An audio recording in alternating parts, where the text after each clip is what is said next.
حضرت نوح علیہ السلام کا واقعہ قرآن پاک اور دیگر اسلامی روایات میں بیان کیا گیا ہے۔ آپ کا قصہ صبر، ہدایت اور ایمان کا بہترین نمونہ ہے، جس میں ایک نبی کی قوم کے ساتھ جدوجہد، صبر اور اللہ کی طرف سے دی گئی آزمائشوں کا ذکر ملتا ہے۔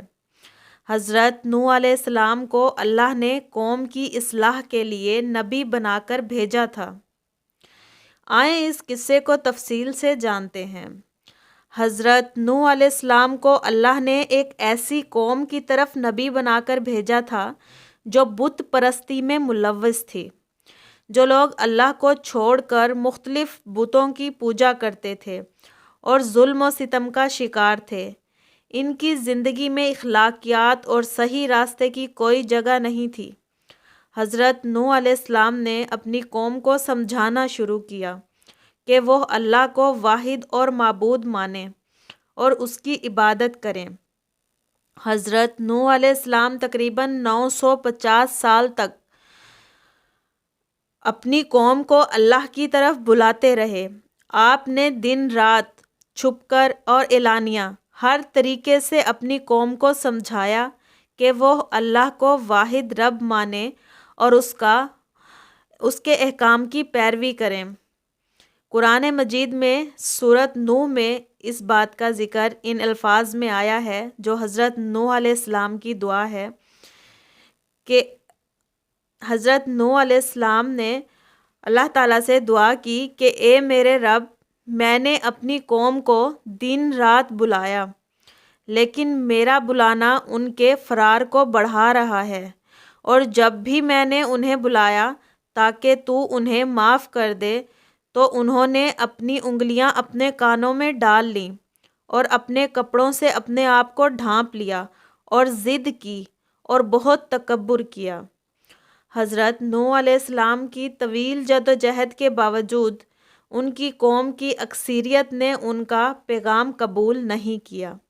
انہوں نے آپ کا مذاق اڑایا اور کہا کہ آپ ایک عام انسان ہیں اور کوئی معجزہ نہیں دکھا سکتے۔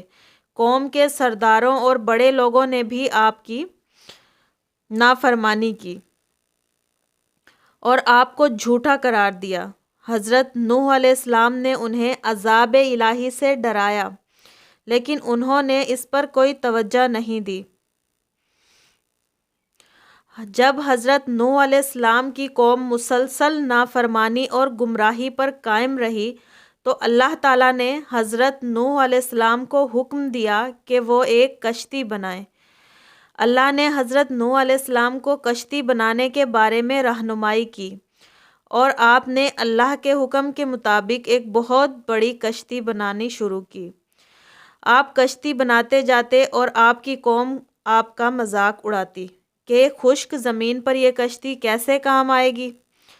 جب حضرت نوح علیہ السلام کی قوم نے حد سے زیادہ نافرمانی کی تو اللہ تعالیٰ نے انہیں عذاب دینے کا فیصلہ کیا۔ اللہ تعالیٰ نے حضرت نوح علیہ السلام کو حکم دیا کہ وہ تمام مومنوں اور ہر قسم کے جانوروں کا ایک ایک جوڑا کشتی میں سوار کر لیں۔ جیسے ہی حضرت نوح علیہ السلام نے یہ حکم پورا کیا، اللہ تعالیٰ نے زمین سے پانی نکالا اور آسمان سے بارش برسائی۔ یہ طوفان اتنا شدید تھا کہ زمین اور آسمان کے درمیان پانی ہی پانی نظر آتا تھا۔ قرآن پاک میں حضرت نوح علیہ السلام کے بیٹے کا بھی ذکر ہے جو ایمان نہیں لایا تھا۔ جب طوفان آیا تو حضرت نوح علیہ السلام نے اپنے بیٹے کو کشتی میں سوار ہونے کی دعوت دی، لیکن اس نے کہا کہ وہ پہاڑ کی چوٹی پر چڑھ جائے گا تو وہ بچ جائے گا۔ حضرت نوح علیہ السلام نے اسے بتایا کہ آج کے دن کوئی بھی اللہ کے عذاب سے بچ نہیں سکتا، لیکن وہ نہیں مانا اور ڈوب کر ہلاک ہو گیا۔ اللہ تعالیٰ نے طوفان کے ذریعے نافرمان قوم کو ہلاک کر دیا اور حضرت نوح علیہ السلام اور ان کے ساتھی مومنوں کو بچا لیا۔ جب طوفان ختم ہوا تو کشتی ایک پہاڑ پر جا کر ٹھہر گئی۔ حضرت نوح علیہ السلام اور ان کے ساتھی کشتی سے اترے اور زمین پر نئی زندگی کا آغاز کیا۔ حضرت نوح علیہ السلام کا واقعہ ہمیں یہ سبق دیتا ہے کہ اللہ تعالیٰ کی طرف بلانے میں صبر اور ثابت قدمی بہت اہم ہے۔ حضرت نوح علیہ السلام نے 950 سال تک مسلسل اپنی قوم کو ہدایت کی طرف بلایا، لیکن زیادہ تر لوگوں نے ان کی دعوت کو مسترد کر دیا۔ آپ کی زندگی ہمیں یہ سکھاتی ہے کہ ایمان کی راہ پر مشکلات آئیں گی، لیکن اللہ پر بھروسہ رکھنا چاہیے۔ حضرت نوح علیہ السلام کو قرآن پاک میں عظیم ارادے والے پیغمبروں میں شمار کیا گیا ہے۔ آپ کی زندگی اور صبر، ایمان اور اللہ کے حکم کی پیروی کی بے مثال مثالیں ہیں۔ یہی حضرت نوح علیہ السلام کا مکمل واقعہ ہے جو انسانیت کے لیے عبرت اور ہدایت کا پیغام ہے۔